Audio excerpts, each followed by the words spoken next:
Good evening बच्चों। हम लोग पढ़ रहे थे कि 15वीं शताब्दी में यूरोप के राजनीतिक हालात कैसे थे।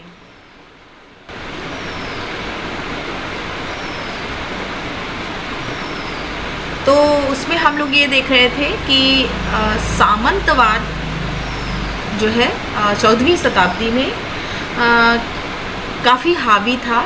राजाओं के पास अपनी सेना नहीं होती थी और जो ज़मीन थी उस पर या तो चर्च का या देखा जाए तो सामंतों का कब्ज़ा होता था। सामंत कहें तो एक तरीके से ज़मींदार होते थे।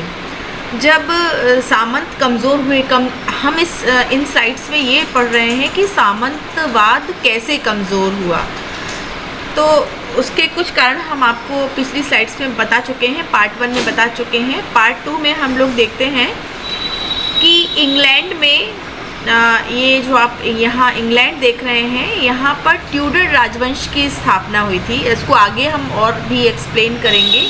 और ट्यूडर राजवंश की स्थापना में एक युद्ध हुआ था, गुलाब के फूलों का युद्ध। तो वो जो है लगभग काफ़ी समय चला, लंबा चला, और उसमें जो है हेनरी सप्तम की विजय हुई थी। उसमें सामंतवाद को बहुत ठेस पहुंची थी और उस युद्ध में कई सामंत मारे गए थे।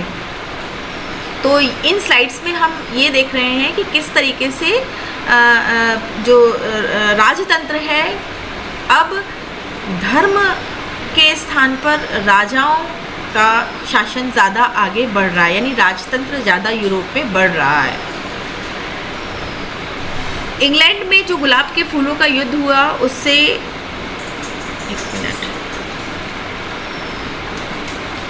उससे राजकीय सेना, जो राजा की सेना थी, और नौकरशाही यानी ब्यूरोक्रेसी, राजा के अधीन जो मंत्री थे वो मजबूत हुए। इसी तरीके से फ्रांस में, ये फ्रांस है, इसको आप देख रहे हैं, इसमें चार्ल्स सप्तम और लुई 11वें ने सामंतों की शक्ति तोड़ी। तो हम इनमें बात कर रहे हैं कि कैसे सामंतवाद 14वीं शताब्दी यानी 15वीं शताब्दी के पूर्व कमज़ोर हो रहा था। टैक्स और स्थायी सेना द्वारा केंद्रीय सत्ता मजबूत की। जब राजा का शासन आया, यानी राजशाही आई, तो टैक्स लेने का अधिकार किसको मिला? अब राजाओं के हाथ में था कितना टैक्स लगाना है, और राजा ही स्थायी सेना रखने लगे थे जिनके द्वारा अब राजशाही मजबूत हुई। स्पेन, ये स्पेन आप देख रहे हैं, इसमें भी सामंतवाद का पतन हुआ। इसमें कैस्टील और अरागान दो जो है स्टेट थे, और इसके इसाबेला और फर्डिनेंड आपस में विवाह किया और स्पेन को जो है मजबूत कर दिया। दोनों लड़ते रहते थे, कैस्टील और अरागान, और जब दोनों का विवाह हो गया इसाबेला और फर्डिनेंड का, तो पूरा स्पेन एक हो गया। इन्होंने मुस्लिम शासकों को हटाकर धार्मिक राजनीतिक एकीकरण किया। स्पेन में क्या था, मूर मुसलमान थे, ठीक है, और इनको जो है उन्होंने हटा दिया। किसने? इसाबेल और फर्डिनेंड के विवाह से। इसके बाद हम आते हैं निष्कर्ष पे कि कैसे सामंतवाद समाप्त हुआ। तो उसके मेन पॉइंट्स कौन से हैं? कट मार दीजिएगा। हाँ, कट। निकल जाओ, अंदर निकल जाओ, जूते यहीं उतारो, जाओ निकल जाओ, अंदर निकल जाओ, फिर हम वो करेंगे। अंदर पढ़ाते अरे नहीं, तो वो आने वाला है, मोटरसाइकिल उठाने लोग नहीं बैठेगा। कौन मोड़ जाएगा? तो अरे तो हाँ, तो उठा के फिर ले जाएंगे ना हम यहाँ अंदर। कट कर देंगे। अभी तो कट चल रहा है पूरा। तो जब स्टार्ट करना हो तो ऐसे करके स्टार्ट बोल दीजिएगा। हाँ, कैसे करके? तो ऐसे करके, या फिर हाँ, कुछ भी मतलब ताली मार के कुछ हाँ, हाँ, तो वो हाँ तो पता चल जाएगा। स्टार्ट हो, ठीक है, स्टार्ट बोल दीजिएगा 2-3 बार। हाँ, हो गया, बस अंदर जाएंगे। स्टार्ट। तो निष्कर्ष क्या था? मुख्य बिंदु इसके हैं कि 15वीं शताब्दी यूरोप के लिए संक्रमण का काल था। संक्रमण काल वो होता है जब दो सिचुएशंस मिल रही हों, ठीक है। पहली सिचुएशन थी कि इस समय रोमन कैथोलिक चर्च का पतन हो रहा था, राजशाही यानी कि राजाओं का शासन उभर रहा था और सामंतों का शासन गिर रहा था। सामंतवाद धीरे धीरे समाप्त हुआ। जो सामंतवाद था यानी कि राजा को भी जो कमज़ोर कर रहा था, यूरोप में, वो था सामंतवाद, अर्थात सामंतों का शासन, यानी कृषि पर पूर्णतः इनका नियंत्रण था। वह धीरे धीरे समाप्त हो रहा था। समाप्त होने के क्या कारण थे वो हमने आपको बताए। और आधुनिक राष्ट्र राज्यों का निर्माण हो रहा था। आधुनिक राष्ट्र राज्य जैसे कि फ्रांस, जहाँ पर रोमन कैथोलिक चर्च का अभी जो है प्रभाव घटा नहीं था, मतलब जहाँ पर रोमन कैथोलिक चर्च का प्रभाव घट गया था, ठीक है, और राष्ट्र की परिकल्पना आ रही थी, यानी राजा का शासन आ रहा था और पूरा राष्ट्र हमारा देश एक राजा के अंडर में रहेगा, चर्च के अंडर में नहीं रहेगा, ठीक है। तो इसको बोला गया राष्ट्र राज्य। तो जैसे इटली नहीं बोलेंगे, इटली में तो पोप का शासन था। फ्रांस हो गया, स्पेन हो गया, पुर्तगाल हो गया, ब्रिटेन हो गया। तो यहाँ पर राष्ट्र राज्यों का निर्माण शुरू किया है। इनका ये मानना था कि हम पोप के अंतर्गत या पोप के अंतर्गत नहीं रहेंगे, हम अगर रहेंगे तो हमारा एक राजा होगा और उसके अंतर्गत ही हमारे राष्ट्र का निर्माण होगा। केंद्रीकरण ने आने वाले पुनर्जागरण, सुधार आंदोलन और आधुनिक लोकतांत्रिक ढांचे की नींव रखी। अब क्या हुआ, इन राज्यों में, जो इन देशों में जो हमने अभी आपको नाम लिया, स्पेन है, पुर्तगाल है, फ्रांस है, इनमें केंद्रीकरण ने आने वाले, तो इसमें क्या हुआ, केंद्र में कौन आ गया, अब राजा आ रहा था। तो आने वाले पुनर्जागरण को हम अब आगे पढ़ेंगे। पुनर्जागरण यूरोप में आया, धर्म सुधार के बाद पुनर्जागरण ही आएगा, यूरोप फिर से जागा, ठीक है। तो पुनर्जागरण और सुधार आंदोलन, यूरोप मतलब धर्म सुधार आंदोलन हुए। सिर्फ रोमन कैथोलिक चर्च ही क्यों चलेगा, रोमन कैथोलिक चर्च के अंदर कई बुराइयां हैं, तो और भी सुधार आंदोलन हुए धर्म को लेकर के, और आधुनिक लोकतांत्रिक ढांचों की नींव रखी केंद्रीकरण ने। यह परिवर्तन धीरे धीरे पूरे यूरोप में फैला, धीरे धीरे, कभी कहीं जल्दी फैला, कहीं देर में फैला, पूरे यूरोप में ये फैल गया। राजतंत्रों का वर्चस्व, राजतंत्र यानी मोनार्की मतलब राजाओं का जहाँ शासन। अधिकांश यूरोपीय देश राजशाही पर आधारित थे। जो भी यूरोप में देश थे उसमें अधिकांश राजाशाही यानी राजगद्दी, राजा को लेकर के यहाँ पर राजा नियुक्त होगा, इस प्रणाली पर आधारित थे। राजा या सम्राट सर्वोच्च शासक होते थे। फ्रांस, इंग्लैंड, स्पेन जैसे देशों में मजबूत केंद्रीय राजतंत्र विकसित हो रहा था, यानी कि राजा की स्थिति मजबूत हो रही थी।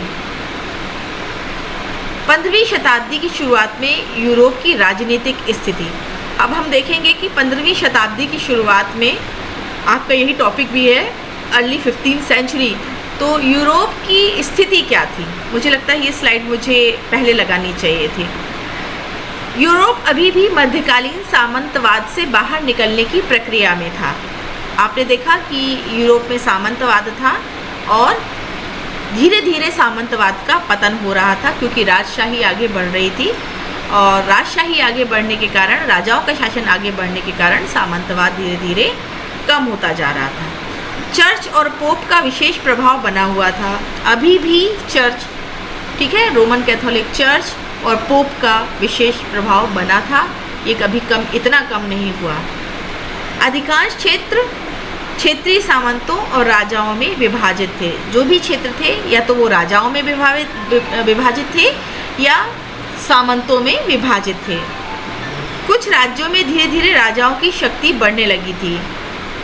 जहाँ सामंतों का पतन हो रहा था वहाँ राजाओं की शक्ति बढ़ रही थी। राजनीतिक अस्थिरता के बीच राजतंत्र का आधार मजबूत होने लगा। तो ये अस्थिरता का काल था। कहीं पे सामंतवाद ज़्यादा बढ़ा हुआ था, कहीं पर राजतंत्रवाद ज़्यादा बढ़ा हुआ था। तो लेकिन इस राजनीतिक स्थिरता में राजतंत्र ज़्यादा मजबूत हो रहा था। राजतंत्रों का प्रारंभिक वर्चस्व। राजा अब केवल प्रतीकात्मक नहीं रहा, उसने शासन में सक्रिय भूमिका निभानी शुरू कर दी। आपको मालूम है कि चर्च या पोप पहले बहुत सक्रिय रूप से रहता था और राजा को भी वही नियुक्त करता था। राजा अगर उसकी जब तक बात सुनता रहता था तब तक वो राजा गद्दी पर बैठा रहता था। पोप चाहे जब कभी भी उसको धर्म से, रोमन कैथोलिक चर्च से निकाल सकता था, और निकाले जाने के बाद वह राजा नहीं रह पाता था। लेकिन अब राजा केवल प्रतीकात्मक नहीं था कि प्रतीक के तौर पर बैठा है, गद्दी पर राजा बैठा है, लेकिन सब राजकाज पोप देख रहा है या सामंत देख रहे हैं, ऐसा नहीं था। उसने भी, उसे पता था कि हम राजा हैं तो अब हमारी भूमिका होना चाहिए। सामंतों की आंतरिक कलह ने राजाओं को एकता और स्थिरता के प्रतीक के रूप में प्रस्तुत किया। सामंत आपस में लड़ रहे थे जिससे कि राजा मजबूत हुए, राजशाही मजबूत हुई। करों यानी टैक्स और सेना पर धीरे धीरे राजा का नियंत्रण बढ़ने लगा। जब सामंत कमज़ोर हुए, जो है आपका राजतंत्र मजबूत हुआ, सामंत कमज़ोर हुए, तो कर लेने का यानी टैक्स, जनता से टैक्स लेने का अधिकार और सेना पर धीरे धीरे राजा का अधिकार बढ़ने लगा। जनता के बीच शांति और सुरक्षा की लालसा ने राजतंत्रों को वैधता दी। अब जनता परेशान थी कि हमारा ये सामंत है, हमारा ये सामंत है, और सामंत क्या करते थे, बहुत ज़्यादा जनता पर टैक्स लगाते थे। कृषकों पर बहुत टैक्स लगता था, लोगों पर बहुत टैक्स लगता था।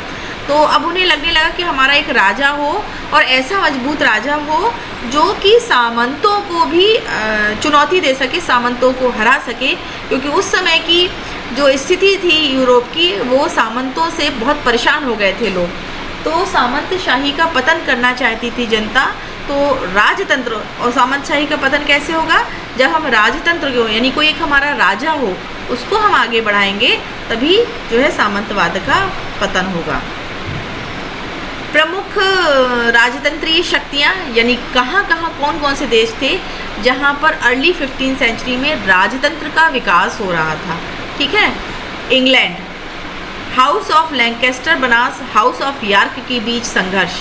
ठीक है, तो हमने आपको बताया था कि गुलाब के फूलों का युद्ध हुआ था, जिसमें यॉर्क और लैंकेस्टर, लाल गुलाब और सफ़ेद गुलाब के बीच में ये इनका प्रतीक चिन्ह था।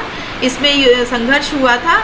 इसमें लाल गुलाब था वो लैंकेस्टर का प्रतीक चिन्ह था, और सफ़ेद गुलाब यॉर्क का था। तो जिसमें बाद में लैंकेस्टर की जो है विजय होती है। ठीक है, तो यहाँ पर जो है राजशाही आई।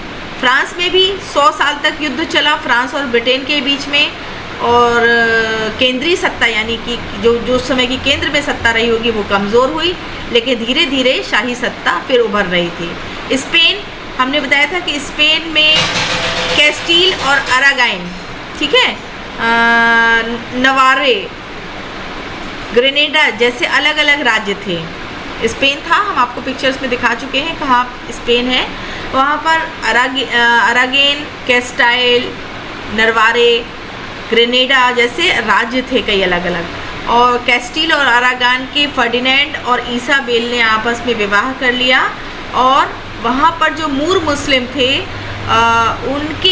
उनका आखिरी राज्य वहाँ पर ग्रेनेडा, उसको स्पेन में ही था वो ग्रेनेडा, लेकिन उस पर मूर मुस्लिम शासन करते थे, तो उनको वहाँ से खदेड़ दिया।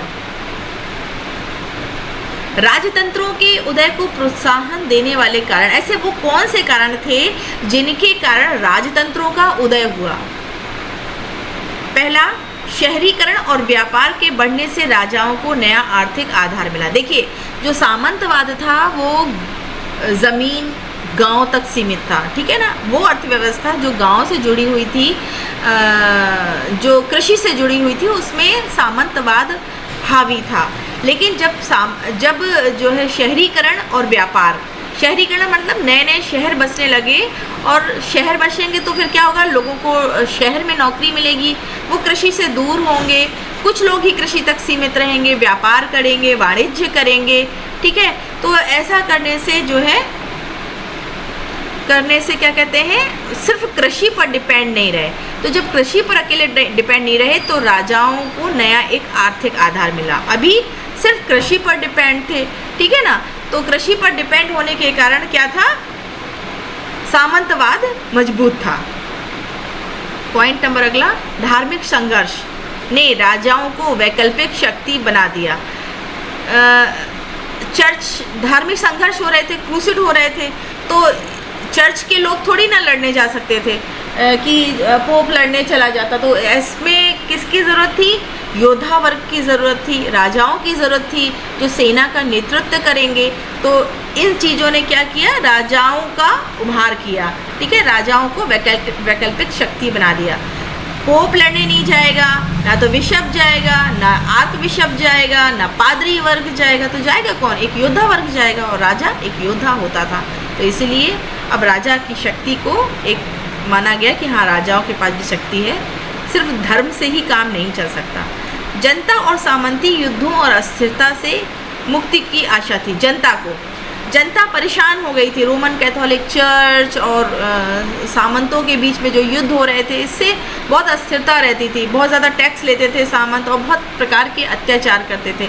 तो जनता को उम्मीद थी कि कोई एक ऐसा शासक, सिर्फ एक ऐसा शासक बने जो हमें इन चीज़ों से मुक्ति मिलाए। हमें जब बहुत ज़्यादा लोग नहीं चाहिए कि बहुत सारे सामंत हों या जमींदार हों, जागीरदार हों, तो जिनके कारण हमको बहुत परेशान, हम इसको भी टैक्स दें, उसको भी टैक्स दें, हम एक जगह टैक्स क्यों ना दें। तो हमें एक राजा चाहिए जो शक्तिशाली भी हो और हमको जो है इस प्रकार की मुसीबतों से भी निकाल सके। पुस्तक, मुद्रण और शिक्षा के विकास ने शासकों के प्रति नई छवि निर्मित की। तो आपको मालूम है कि पहले जो है लैटिन भाषा में ही पुस्तक छपती थी, फिर गुटेनबर्ग ने छापाखाना लगाया और तरह तरह की पुस्तकें छपने लगीं। और उन पुस्तकों में राजाओं की विशेषता कि अगर आपका एक राजा होगा तो आपको कहीं 10 जगह टैक्स नहीं देना पड़ेगा, एक ही राजा को देना पड़ेगा। राजा आपकी कई प्रकार से सुरक्षा करेगा, ठीक है, राजा आपको नौकरियां भी दे सकता है, राजा आपको जो है बहुत सारे संसाधन उपलब्ध कराएगा, शिक्षा मिलेगी आपको, क्या कहते हैं, आप राजा से चाहे जो कुछ मांग सकते हैं, ठीक है। तो उन्हें रोमन कैथोलिक चर्च के अलावा एक नया जो है एक नया स्कोप दिखाई दिया, वो है राजतंत्रशाही में। प्रारंभिक राजतंत्रों की दिशा कैसे थे? शुरुआत के राजतंत्र जहाँ पे राजाओं का शासन हुआ वो कैसे थे शुरुआती समय में? तो 15वीं शताब्दी की शुरुआत में राजतंत्रों का आधार बनना शुरू हो गया था, ठीक है। हमने आपको बता दिया किस तरीके से बेस बनना शुरू हो गया था, कैसे राजतंत्र आना शुरू हो गया था, ठीक है। तो रोमन कैथोलिक चर्च से नाराज़ थे लोग और सामंतवाद से नाराज़ थे लोग, और क्रूसेड हो रहे थे, तो एक राजा की ज़रूरत थी जो प्रतिनिधित्व कर सके, लड़ सके। तो राजतंत्रों का आधार बनना यहाँ से शुरू हुआ। चर्च और सामंतों की शक्ति के बीच राजाओं ने संतुलन बनाकर अपनी स्थिति मजबूत की। चर्च अपनी पोजीशन स्ट्रॉन्ग करना चाहते थे, सामंत अपनी पोजीशन स्ट्रॉन्ग करना चाहते थे, ये दोनों आपस में लड़ रहे थे। इसके बीच में राजाओं ने अपनी शक्ति और संतुलन बनाई और अपनी स्थिति को मजबूत किया। यह वह दौर था जब मॉडर्न यूरोपीय राष्ट्र राज्य के बीज बोए गए। आज के समय के जो यूरोपीय राष्ट्र हैं, जर्मनी है, फ्रांस है, ब्रिटेन है, इनके बीज उस समय बोए गए थे। अगली शताब्दी में यही राजतंत्र पूर्ण राष्ट्रवाद, यानी आने वाले 100 साल में ये जो राजतंत्र है, ये जो इन देशों के जहाँ जहाँ भी राजा का शासन स्थापित हुआ, ये पूर्ण सम्राटवाद। अभी देखिए राजतंत्र की बात हो रही, राजा का शासन, अब पूर्ण सम्राटवाद, यहाँ अब पूरी शक्ति। अभी तक तो राजा यहाँ पर देख रहे हैं आप, तो वो पोप से अपनी कुछ शक्ति प्राप्त कर रहा है, सामंतों से कुछ शक्ति अपनी प्राप्त कर रहा है, पर यहाँ आते आते पूर्ण सम्राटवाद, अब राजा पूरी तरीके से हावी हो गया है, में विकसित होंगे, यानी आने वाली अगली शताब्दी, ठीक है, 100 साल में। इंग्लैंड को देखते हैं हम लोग। इंग्लैंड में आपका जो है 100 वर्षीय युद्ध हुआ था, और फ्रांस और इंग्लैंड के बीच में ये 100 वर्षीय युद्ध हुआ था, और गुलाब के फूलों का युद्ध भी यहाँ हुआ था, जिसके कारण सामंतवाद का पतन हुआ था। और सामंतवाद के पतन होने के बाद यहाँ पर राजशाही आई, यानी कि बात हम लोग कर रहे हैं केंद्रीकृत शासन की, यानी राजा के शासन की, राजा गद्दी पर बैठा। तो इंग्लैंड में 15वीं शताब्दी के दौरान 100 वर्षीय युद्ध समाप्त हो रहा था। 100 वर्षीय युद्ध किसके किसके बीच में हुआ था? फ्रांस और इंग्लैंड के बीच में हुआ था। ये लगातार नहीं हुआ था, कुछ कुछ समय बीच में रुक जाता था और कुछ फिर चलता था, फिर रुक जाता था, इस तरीके से हुआ था। इसके बाद गुलाबों का युद्ध 1455 से 1487 में हुआ था। देखिए ये बहुत इम्पोर्टेंट है, गुलाबों का युद्ध। ये आपके में शॉर्ट क्वेश्चन टाइप में आ जाता है और आता रहता है, ये क्वेश्चन बहुत इम्पोर्टेंट होता है। तो इंग्लैंड में ये गुलाबों का युद्ध हुआ था। 2 राजवंश थे, एक था यार्क राजवंश और दूसरा था लैंकास्टर। इसमें शायद नहीं दिया है, ये दोनों रेड से दे दिए, ठीक है, नहीं लैंकास्टर, ये है एक लैंकास्टर और यार्क राजवंश, ठीक है, ये इंग्लैंड में थे दोनों। और याद रखिएगा लैंकास्टर है तो लाल लिखा हुआ है, तो लाल गुलाब उसका प्रतीक चिन्ह था, और यार्क का सफ़ेद था, ठीक है, अपने अपने झंडे थे, उनका प्रतीक चिन्ह था। तो यार्क का था सफ़ेद गुलाब और लैंकास्टर का था लाल गुलाब। तो इन दोनों के बीच में 1455 से 1487, 55 10 65 75 85, वही 30-32 साल का ये युद्ध हुआ था। 2 राजवंश, इंग्लैंड के ही दोनों राजवंश थे, इंग्लैंड में ही ये युद्ध हुआ था, और 2 राजवंश, और दोनों की तरफ से सामंत लड़ रहे थे, इधर भी सामंत इधर भी सामंत, ठीक है, लेकिन केंद्र में राजा था, ठीक है, यार्क हो चाहे लंकास्टर हो, केंद्र में राजा था और दोनों की तरफ से सामंत लड़ रहे थे। और यह आंतरिक संघर्ष यार्क और लैंकास्टर परिवारों के बीच राजगद्दी को लेकर था। ये था, इसलिए हो रहा था युद्ध कि गद्दी पर कौन बैठेगा, यार्क वंश बैठेगा कि लंकास्टर बैठेगा। तो इस युद्ध में हेनरी सप्तम ने, जो लंकास्टर का हेनरी सप्तम, याद रखिएगा लाल गुलाब वाले जीत गए थे इसमें। फिर हेनरी सप्तम ने, जो लंकास्टर का था, यार्क राजवंश के रिचर्ड III को हरा दिया था, ठीक है। तो लैंकास्टर वंश के हेनरी सप्तम ने, जिसको हेनरी ट्यूडर भी कहा गया, ट्यूडर वंश की स्थापना इसने की, तो लंकास्टर के हेनरी सप्तम ने यार्क राजवंश के रिचर्ड III को हरा दिया था। अब फिर अगर ये हार गए दोनों आपस, मतलब लंकास्टर ने यार्क को हरा दिया, तो आपस में दुश्मनी हो जानी चाहिए, लेकिन फिर समझदारी से काम लिया लंकास्टर ने। तो लंकास्टर ने यार्क वंश की, जिसको पराजित किया था, उसकी राजकुमारी एलिजाबेथ से विवाह कर लिया। इस प्रकार से यार्क और लंकास्टर दोनों विवाह संबंध से एक हो गए, ठीक है। तो इस प्रकार इंग्लैंड में एक केंद्रीय राजतंत्र की, यहाँ भी राजा थे, यहाँ की भी रानी थी, यहाँ का राजा था, ठीक है। तो दोनों ने शादी कर ली आपस में, यार्क और लंकास्टर। तो गुलाब के फूलों का युद्ध जो हुआ था, उसमें लाल गुलाब और सफ़ेद गुलाब के बीच इनका प्रतीक चिन्ह था। लंकास्टर का लाल गुलाब, यार्क का सफ़ेद गुलाब। लंकास्टर के जो राजा थे या राजकुमार थे, हेनरी सप्तम, इन्होंने यार्क वंश के राजा को, शासक को पराजित किया, और आगे चलकर हेनरी सप्तम ने, जो लंकास्टर के थे, यार्क वंश की एलिजाबेथ से विवाह कर लिया, और हेनरी सप्तम ने ट्यूडर वंश की लंदन, इंग्लैंड में स्थापना की, जो कि एक केंद्रीय राजतंत्र था, यानी कि यहाँ पर केंद्र में राजा था। केंद्रीय का मतलब होता केंद्र में राजशाही है, कि केंद्र में आपके पोप का शासन है, कि केंद्र में सामंत का शासन है। केंद्र मतलब एक धुरी, एक निश्चित, उसी के आसपास सब कुछ चल रहा है। तो यहाँ पर राजा का शासन था इंग्लैंड में। तो इस प्रकार राजा का शासन स्थापित हुआ, राजशाही स्थापित हुई, ठीक है, या राजतंत्र भी आप कह सकते हैं, स्थापित हुआ। दूसरा आता है फ्रांस, ठीक है, ये फ्रांस यहाँ लोकेटेड है।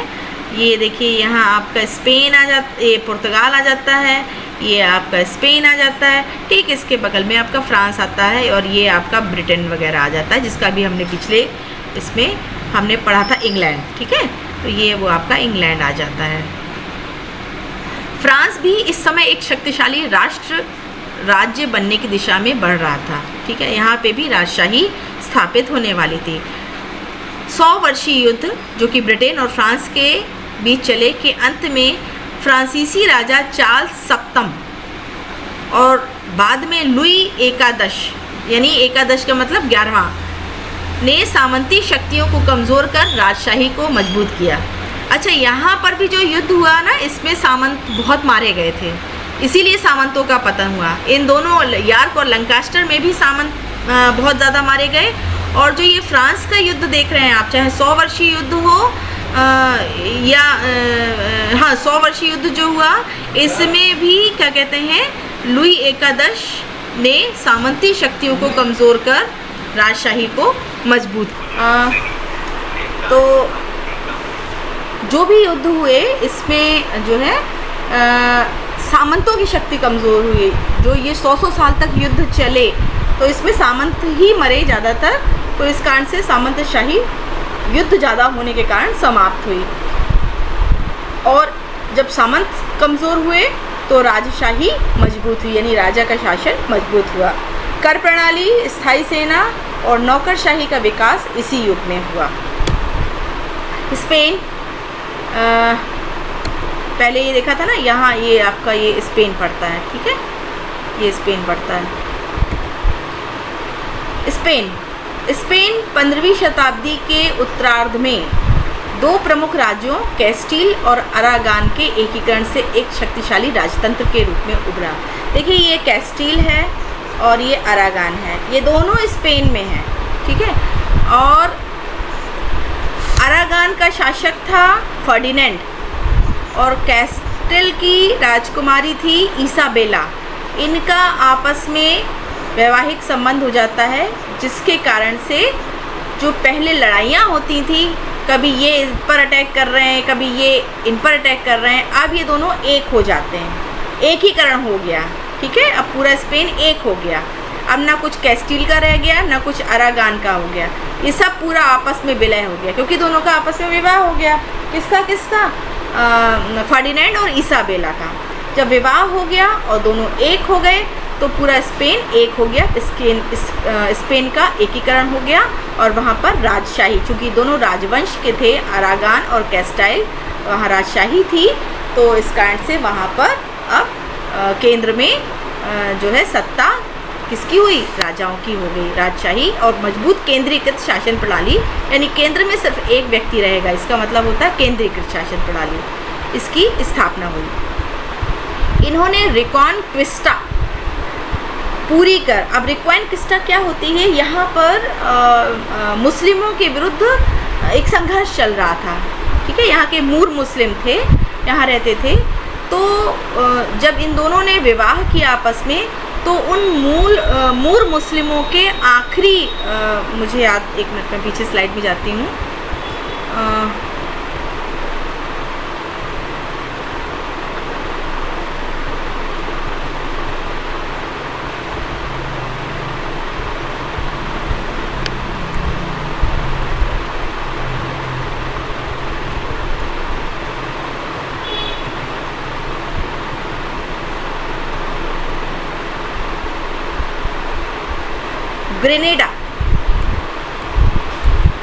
ग्रेनेडा, ठीक है।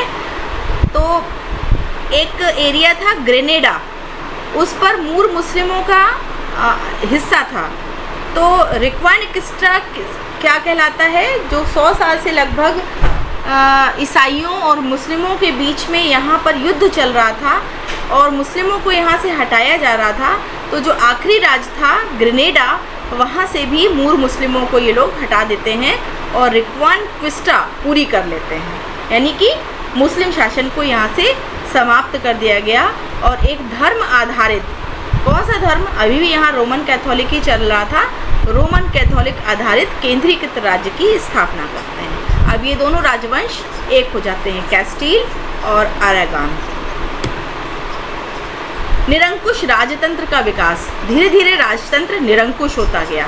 पहले तो पोप का शासन था, ठीक है, पोप अपनी पूरी तरीके से चलाता था। फिर धीरे धीरे पोप के साथ साथ सामंत वर्ग भी उभर कर आया, ठीक है।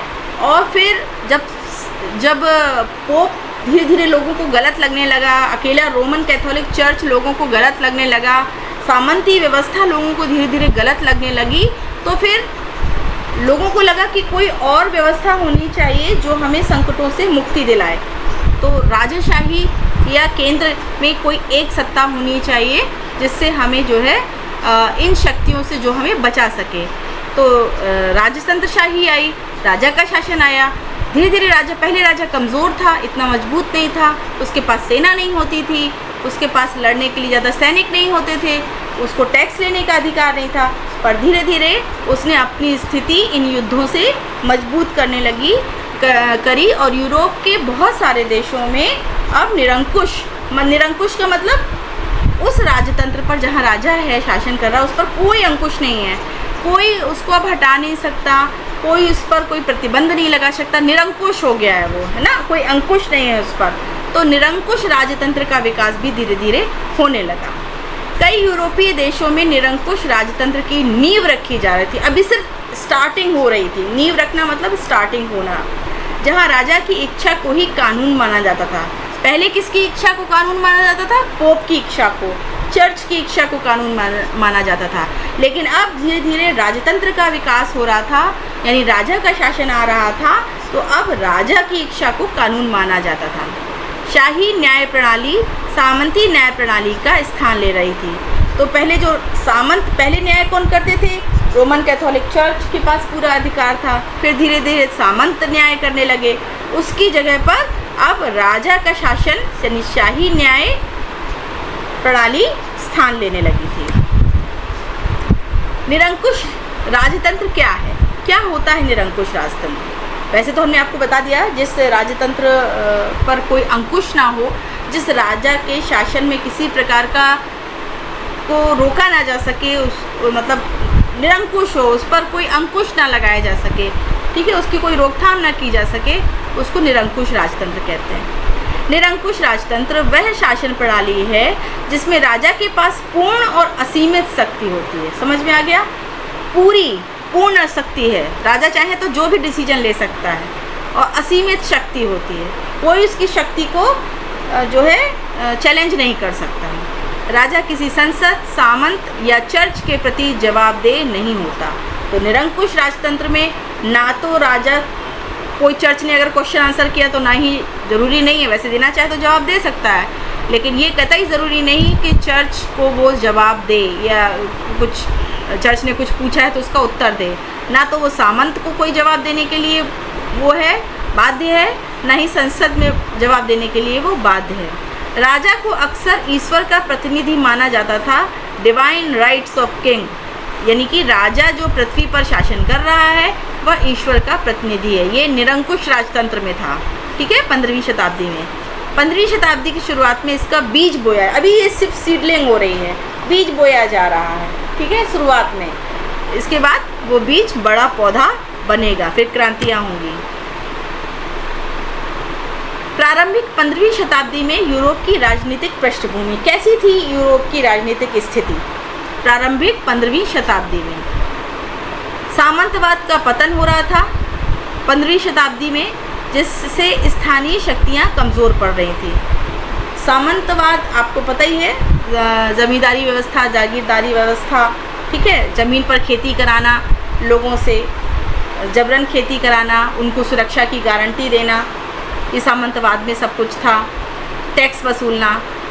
जब सामंतवाद का पतन होने लगा तो स्थानीय शक्तियाँ कमज़ोर पड़ गईं, तो ये लोकल की होती थी, केंद्रीकृत शक्तियाँ नहीं थी, स्थानीय शक्तियाँ थी। केंद्रीकृत शक्तियों में किसका शासन बढ़ रहा था? राजा का।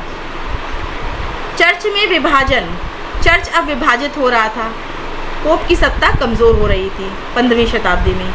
जनता राजनीतिक अस्थिरता से थक चुकी थी, अब जनता परेशान हो गई थी, कभी पोप की माने कि कभी सामंत की मानेंगे, किसकी बात माने, किसको टैक्स दे। कई लोग टैक्स लगा रहे थे, कई लोग सुरक्षा का दावा कर रहे थे कि हम तुम्हारी सुरक्षा करेंगे, पोप कहता था नहीं, हम तुम्हारी सुरक्षा करेंगे। तो जनता चाहती थी एक मजबूत केंद्र हो, हमारे पास एक व्यक्ति हो लेकिन वो मजबूत हो। इन स्थितियों ने राजाओं को अधिक शक्ति केंद्रित करने का अवसर दिया। ये सारी जो स्थितियां थी, इससे राजशाही मजबूत हुई। निरंकुशता के बीच पहले भी आपको बता चुके हैं कहाँ से पड़े ये निरंकुशता के बीच। फ्रांस में ये 100 वर्षीय युद्ध के कारण, जब 100 वर्षीय युद्ध हुआ ब्रिटेन और फ्रांस के बीच, इससे जो है शाही सत्ता केंद्रीकरण शुरू हुआ, यानी राजाओं की सत्ता आई, सामंत जो है उसमें काफ़ी लोगों की मृत्यु हुई, ठीक है। स्पेन आपको बता चुके हैं, कैस्टिल और अरागाइन के राज परिवारों में जो है विवाह हुआ आपस में, इससे एकीकरण हुआ। इंग्लैंड में गुलाब का युद्ध हुआ जिसमें ट्यूडर वंश की स्थापना हुई, ये भी राजशाही थी। तो ये प्रमुख उदाहरण है कि कैसे जो है यूरोप में राजशाही बढ़ रही थी आगे। निरंकुशता के विकास के कारण क्या क्या थे? क्या वो कारण थे जिनके कारण निरंकुशता, ठीक है, यानी राजा से सवाल जवाब नहीं कर सकते, पोप कुछ पूछ नहीं सकता, ये सब चीज़ें, इनका विकास के क्या क्या कारण थे? तो स्थायी सेना और कर वसूली प्रणाली के जरिए राजा ने स्वायत्तता हासिल कर ली थी। पहले पोप ज़्यादा स्ट्रांग हुआ करता था, फिर सामंत ज़्यादा स्ट्रांग हुए, फिर राजा ज़्यादा स्ट्रांग होने शुरू हो गए इस काल में। तो राजा ने पहले सामंत, जब कभी राजा को युद्ध लड़ना होता था या कुछ कहीं जाना होता था, अभियान होता था, तो सामंत सेना देते थे। अब राजा के पास अपनी एक स्थायी सेना थी और राजा कर वसूली करने लगा था, जिसके कारण, ये वो कारण है जिसके कारण निरंकुश राजतंत्र विकसित हुआ, ज़्यादा बढ़ा। पहले आपने पढ़ा कि किन किन देशों में हुआ, फ्रांस में हुआ, इंग्लैंड में हुआ, स्पेन में हुआ, इनमें राजतंत्रवादी पैदा हुए, राजशाही पैदा हुई। अब आप पढ़ रहे हैं कि क्या कारण थे जिसके कारण हुई। तो स्थायी सेना राजा ने रखी, कर वसूलना जारी रखा। नगरों और व्यापारी वर्ग ने सुरक्षा और स्थिरता के लिए राजतंत्र का समर्थन किया। तो नगरीकरण हो रहा था, नए नए शहर बस रहे थे, गांव से जनता जो है शहर की तरफ जा रही थी और वहाँ पर व्यापार लोग कर रहे थे, तरह तरह के व्यापार शुरू हो गए थे। तो राजा ने ये वादा किया कि हम आपको सुरक्षा और स्थिरता देंगे। और युद्ध के लिए तो पोप नहीं जा सकता था और सामंत बहुत ज़्यादा मर चुके थे। जब आपका गुलाब के फूलों का युद्ध हुआ या 100 वर्षीय युद्ध हुआ, सामंत बहुत अधिक संख्या में मर गए थे, इसलिए राजतंत्रशाही विकसित हुई। तो राजाओं ने इनको भरोसा दिया कि हम आपको सुरक्षा देंगे। धार्मिक आंदोलन जैसे चर्च का पतन ने राजा को धार्मिक मामलों में भी हस्तक्षेप करने की छूट दी। रोमन कैथोलिक चर्च पूरी तरीके से भ्रष्टाचार में लिप्त होता जा रहा था, जनता परेशान थी, हर तरफ से जनता को टैक्स देना पड़ता था चर्च के पादरी और बिशप, आर्क बिशप, ये सब भ्रष्टाचार में और शाही विलासिता के जीवन में जी रहे थे। तो राजा ने अब धार्मिक मामले में हस्तक्षेप करने की शुरुआत की। प्रिंटिंग प्रेस ने राजा की छवि को एक सशक्त शासक के रूप में प्रस्तुत किया। प्रिंटिंग प्रेस आ गई और राजाओं के लिए अच्छी अच्छी कविताएं लिखी जाने लगी, कहानियां लिखी जाने लगी, बुक्स लिखी जाती थी जिसमें राजा की ज़रूरत को बताया जाता था कि क्यों देश के लिए एक राजा की आवश्यकता है। तो इसी के साथ निष्कर्ष और पढ़ लेते हैं। निरंकुश राजतंत्र की दिशा, ये निष्कर्ष है निरंकुश राजतंत्र में। 15वीं शताब्दी की शुरुआत में निरंकुशता का बीजारोपण हुआ। हम लोगों ने देखा कि कैसे इसका बीजारोपण हुआ निरंकुश शासन का। निरंकुश शासन का मतलब ये होता कि जिस शासन में राजा किसी के प्रति जवाबदेह नहीं है, ना चर्च के लिए ना सामंतों के लिए, उसके पास अपनी सेना है, उसको कर वसूलने का अधिकार है, उसे निरंकुश राजतंत्र कहा गया। लेकिन पूर्ण रूप से यह 16वीं और 17वीं शताब्दी में विकसित हुआ। यहाँ पे सिर्फ अभी 15वीं शताब्दी में बीजारोपण हुआ था, पेड़ नहीं बना था। पेड़ कब बना? ये 16वीं और 17वीं शताब्दी में इसका चरम रूप आया। इस युग में राजा ने खुद को कानून से ऊपर मानना शुरू कर दिया। अब धीरे धीरे 15वीं शताब्दी में राजा ने कहा, नहीं, मैं तो कानून के ऊपर हूँ, मेरे ऊपर कोई कानून नहीं लग सकता, मुझे कोई दंड नहीं दिया जा सकता। राजा इक्वल टू राज्य, राजा का मतलब राज्य। लुई 14वें द्वारा ये कहा गया है। इस प्रकार की सोच का जन्म होना शुरू हुआ था। यह परिवर्तन मध्यकाल से आधुनिक काल की ओर संक्रमण काल का प्रतीक था। तो ये जो परिवर्तन